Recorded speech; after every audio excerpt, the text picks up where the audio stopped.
దివ్యవాణి TV ప్రేక్షకులందరికీ శుభోదయం. యేసుక్రీస్తు పరిశుద్ధ నామంలో ప్రియులారా, మీ అందరికీ స్వాగతం, సుస్వాగతం.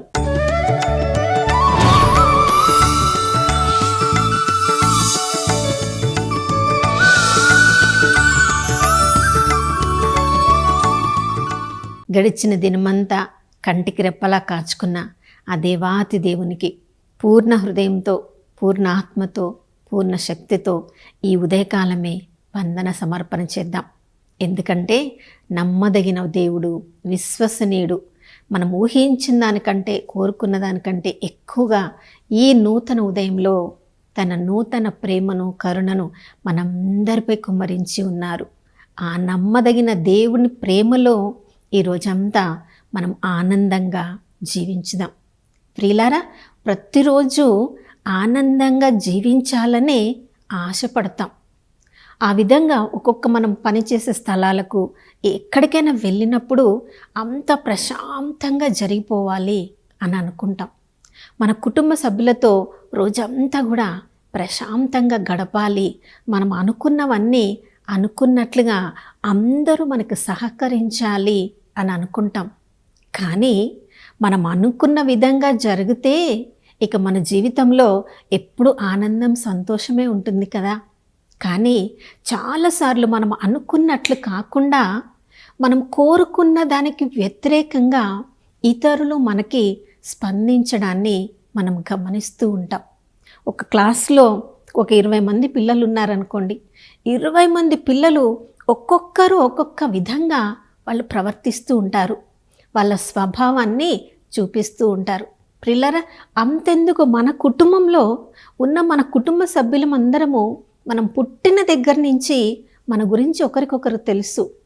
అయినప్పటికీ కొన్ని పరిస్థితులలో మనకు తెలిసిన వారులాగా కాకుండా వాళ్ళు వ్యతిరేకంగా, ప్రత్యేకమైన విధానంలో వాళ్ళు తమ స్వభావాన్ని చూపిస్తూ ఉంటారు.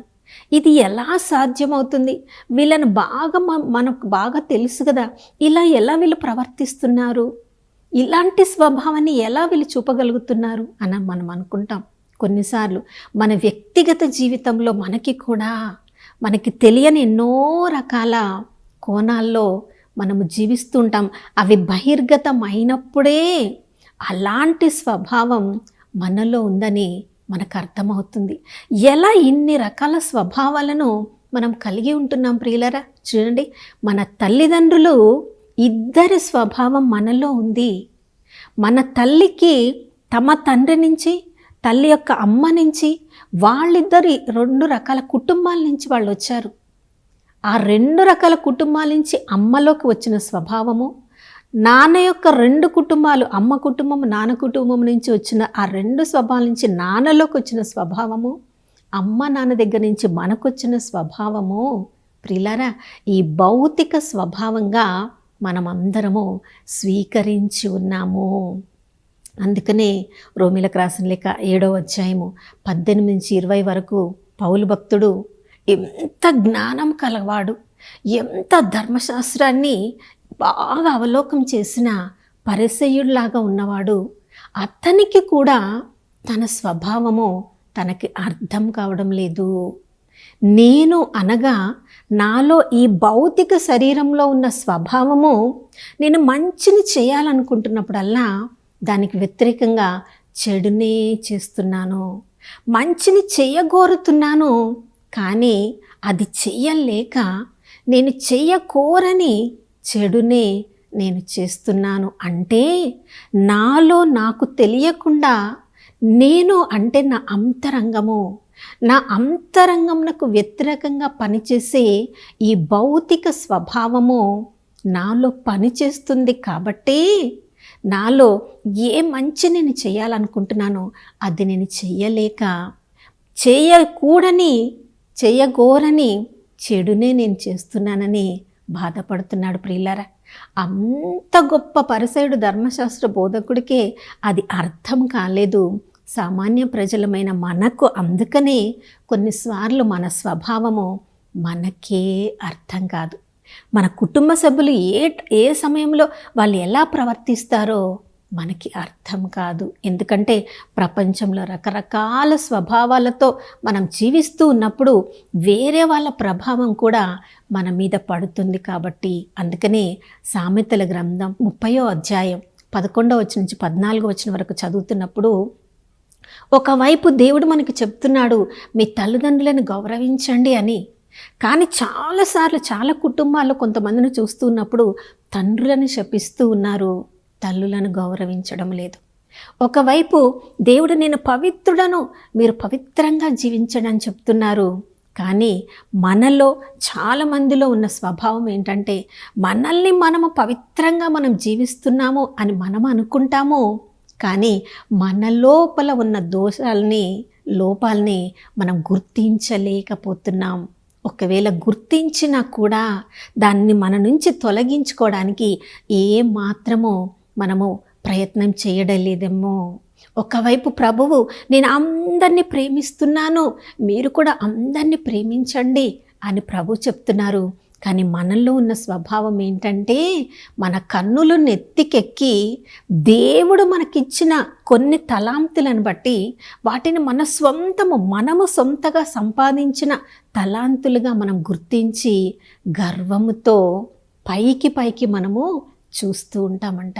ప్రియులారా, దేవుడేమో యేసుప్రభు ఈ లోకంలో నేను ఎంతో ప్రేమించి అందరి కొరకు నేను ప్రాణత్యాగం చేశాను, మీరు కూడా నా వల్లే త్యాగపూరితమైన జీవితం జీవించండి అని తన జీవితం ద్వారా యేసుప్రభు ప్రతిరోజు మనల్ని ఆహ్వానిస్తుంటే మనలో ఉన్న భౌతిక స్వభావము ఈ మానవ లోక స్వభావాన్ని బట్టి మన జీవితం ఎలా ఉంటుందంటే మన దంతములే ఖడ్గముగా మారిపోతుందంట. మన ఆధీనంలో ఉన్న వాళ్ళందరినీ, పేదవాళ్ళందరినీ కూడా రాచి రంపాన పెట్టి పీడ్చి పిప్పి చేసి వాళ్ళ కన్నిటికి మనమే కారకులం అవుతూ ఉన్నాము. ప్రియులారా, ఒకవైపు మానవ స్వభావము, మరొక వైపు మన అంతరంగ స్వభావము. దేవుడు మన అంతరంగ స్వభావాన్ని చూస్తారు. ఈ లోక మనుషులు మనమందరము ఏ వ్యక్తిని చూసినా వాళ్ళ భౌతిక స్వభావాన్ని, బహిర్గత స్వభావాన్ని మనం చూస్తూ ఉంటామని సమూయేలు మొదటి గ్రంథం 16వ అధ్యాయం 7వ వచనంలో మనం చూస్తూ ఉన్నాం. చూడండి ప్రియులారా, కానీ దేవుడు మన అంతరంగ స్వభావాన్ని చూస్తున్నప్పుడు అది ఎలా ఉండాలి? పేతురు రాసిన మొదటి లేఖ 3వ అధ్యాయము 4వ వచనంలో సాధువుగాను సౌమ్యము అగు అక్షయ పాత్ర లాంటి అంతరంగ స్వభావాన్ని మనము కలిగి ఉండాలి. ప్రియులారా, చూడండి, ఈశాయికి 8 కుమారులుంటే సమూయేలు ప్రవక్త వారిలో ఒకరిని రాజుగా అభిషేకింపమని దేవునిచే పంపబడినప్పుడు ప్రవక్త అయినప్పటికీ చూడండి, ప్రవక్తకు దేవుని కన్నులు ఉంటాయి. ప్రవక్త చూసే విధానము దేవుడు చూసే విధానంగా ఉంటుంది. కానీ ఎప్పుడైతే ఒక ప్రవక్త దేవుని స్వభావానికి తన్ను తాను లేపుకోలేకపోయాడో, అంతరంగంగా ప్రార్థనలో తను సిద్ధం చేసుకోలేకపోయాడో, మామూలు మనుషుల్లాగా బహిర్గత స్వభావాన్ని చూసి ఆ పెద్ద కుమారులను రాజుగా అభిషేకించాలని దేవుడు నన్ను అనుకుంటున్నాడు. కానీ చూడండి, దేవుడు అంతరంగ స్వభావాన్ని చూసేవాడు. కాబట్టి చెప్తున్నాడు, వీళ్ళు 7 నేను ఎన్నుకోలేదు, 8వ వాడు ఇంకొకడు ఉన్నాడు, అతడు చిన్నవాడు, అతని స్వభావం నాకు బాగా నచ్చింది, అతన్ని నువ్వు రాజుగా అభిషేకించాలి.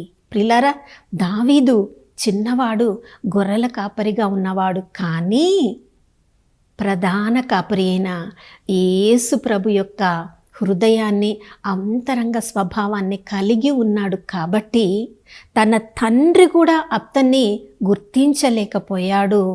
కానీ చూడండి, దేవుడు పరలోకము నుండి అతని యొక్క అంతరంగ స్వభావాన్ని చూశాడు. కాబట్టి ఈ పెద్ద అన్నలందరినీ కూడా ప్రక్కన పెట్టి తృణీకరించి చిన్నవాడైన సాధువు సౌమ్యం గల అక్షయ పాత్ర వంటి స్వభావం కలిగిన చిన్నవాడైన దావీదును ఎన్నుకున్నాడు. ప్రియులారా, మనందరి జీవితంలో కూడా మంచినే చెయ్యాలనుకుంటాం, కానీ అది చెయ్యలేకపోతాం. ఎందుకు కారణం అంటే మనం చేయాలనుకుంటున్నవన్నీ కూడా ఈ బహిర్గత సౌందర్యము, బాహ్యమైన స్వభావంతో మనం ఆలోచిస్తూ ఉంటాం, ప్రణాళికలు వేసుకుంటూ ఉంటాం. కానీ మనం ప్రణాళికలు వేసుకోవాల్సింది అంతరంగ స్వభావంతో. చూడండి, క్రైస్తవ మానసిక శాస్త్రవేత్త అయిన హెన్రీ బ్రాంట్ గారు ఆయన చెప్తున్నారు ఒక గొప్ప సత్యం. ఆయన కనుగొన్నది ఎంతంటే, మనుషుల్లో ఆయన రకరకాల స్వభావాలను, ఆయన మానసిక శాస్త్రవేత్త కాబట్టి రకరకాల స్వభావాలను ఆయన చూడగలిగాడంట. తన దగ్గరికి ఎంతోమంది ట్రీట్మెంట్ కోసం వచ్చినప్పుడు, చికిత్స కొరకు వచ్చినప్పుడు రకరకాలుగా ప్రవర్తించే మనుషులను ఆయన గుర్తించగలిగి ఆయన తెలుసుకున్న సత్యం ఏంటంటే, ఈ లోకంలో ఉన్న అన్ని రకాల చికిత్సలను ఉపయోగించినప్పటికీ కొన్ని స్వభావాలను మనము ఎక్కడ వరకు మార్చలేమంటే, వాళ్ళు యేసుక్రీస్తు ప్రభుల వారిని తమ సొంత రక్షకుడిగా స్వీకరించనంత వరకు వాళ్ళ స్వభావంలో ఏ మార్పు రాదు. ఏ చికిత్స కూడా వాళ్ళని సాధారణమైన మనుషులుగా పని చేయించలేదు. ఎందుకంటే మన అంతరంగ హృదయంలో, మన ఆత్మలో యేసుక్రీస్తు ప్రభుని మన స్వీయ రక్షకుడిగా స్వీకరించినప్పుడే పరిశుద్ధాత్మ దేవుడు మన హృదయంలో ప్రవేశించి మన అంతరంగాన్ని శుద్ధి చేస్తూ ఉన్న కొద్దీ ప్రియులారా, మన బాహ్య స్వభావం కూడా మార్పు చెందుతూ ఉంటుంది. అందుకనే కొన్ని రకాల కొంతమంది మనుషులను చూసినప్పుడు ఎంతో ట్రీట్మెంట్ తీసుకుంటూ ఉంటారు. శారీరకంగా కూడా ఎన్ని రకాల ట్రీట్మెంట్ వాళ్ళు తీసుకున్నా కూడా ఏ మార్పు ఉండదు. కొద్దిగా మానినట్లుగా ఉంటుంది. మరలా ఆ యొక్క బాధతో వాళ్ళు బాధపడుతూ ఉంటారు. కారణం ఏంటి? అంతరంగంలో శుద్ధి కలిగినప్పుడే దాని ప్రభావము మన బాహ్య స్వభావం మీద పడినప్పుడు అప్పుడు మన హృదయంలో ప్రశాంతత, నిశ్చింత ఉంటుంది ప్రియులారా. అందుకనే క్రీస్తులో ఉన్న వ్యక్తి మాత్రమే నూతన సృష్టి. అందుకనే ప్రియులారా, యేసు ప్రభు దగ్గరికి నికోదేము వచ్చి అడుగుతున్నాడు, అయ్యా, నూతన స్వభావాన్ని ఎలా మేము పొందాలి? నూతన జన్మ మేము ఎలా పొందాలి? ఇంత పెద్ద మనుషులంగా మేము ఉన్నాం కదా, తల్లి గర్భంలోకి మళ్ళా ఎలా మేము ప్రవేశించాలి? ప్రియులారా, పరిశుద్ధాత్మ దేవుని మన హృదయంలోనికి ఆహ్వానించినప్పుడు ఆ పరిశుద్ధాత్మ దేవుడు మన హృదయంలో, మన ఆత్మలో ప్రవేశించి దేవునికి ప్రీతికరం కాని స్వభావం అంతా కూడా యేసయ్య పరిశుద్ధ రక్తంతో శుద్ధి చేసి మనల్ని నూతన సృష్టిగా మార్చగలరు. అది మానవులకు అసాధ్యం, దేవునికి మాత్రమే సాధ్యం. నా ప్రియ సహోదర సహోదరి, ఈ ఉదయకాలంలో నీవు నిన్ను తెలుసుకోలేక బాధపడుతున్నావా? నీ కుటుంబ సభ్యులు ఎందుకు అలా ప్రవర్తిస్తున్నారో తెలియక, అర్థం కాక ఎలా వీళ్ళని మార్చాలి అని అనుకుంటున్నావా? నువ్వు పనిచేసే స్థలంలో రకరకాల వ్యక్తిత్వాలు, స్వభావాలు ఉన్న మనిషితో ఎలా నేను వారితో కలిసి పని చేయగలను, నాకు అర్థం కావడం లేదు, నాకు సాధ్యం కావడం లేదు అనుకుంటున్నావా? ప్రియులారా, మన బాహ్య స్వభావంతో ఏది కూడా సాధ్యం కాదు. కానీ ఈ ఉదయకాలంలో ఆ పరిశుద్ధాత్మ దేవునికి మనల్ని మనం పూర్తిగా అర్పించుకుందాం.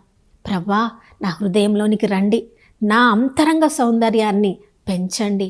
నా బాహ్య స్వభావంతో నేను ఈరోజు పని చేయకూడదు. నా అంతరంగ స్వభావంతో నేను ఈ లోకంలో మీ మహిమ కొరకు జీవించాలి అని మనం అందరం కలిసి ప్రార్థించుదాం. ప్రభు ఈరోజు మనకి నూతన వ్యక్తులుగా మనల్ని మార్చడానికి ప్రభు సిద్ధంగా ఉన్నారు. కాబట్టి నాతో ప్రార్థనలో ఏకీభవించండి. పరిశుద్ధుడైన దేవానికి స్తోత్రములు తండ్రి.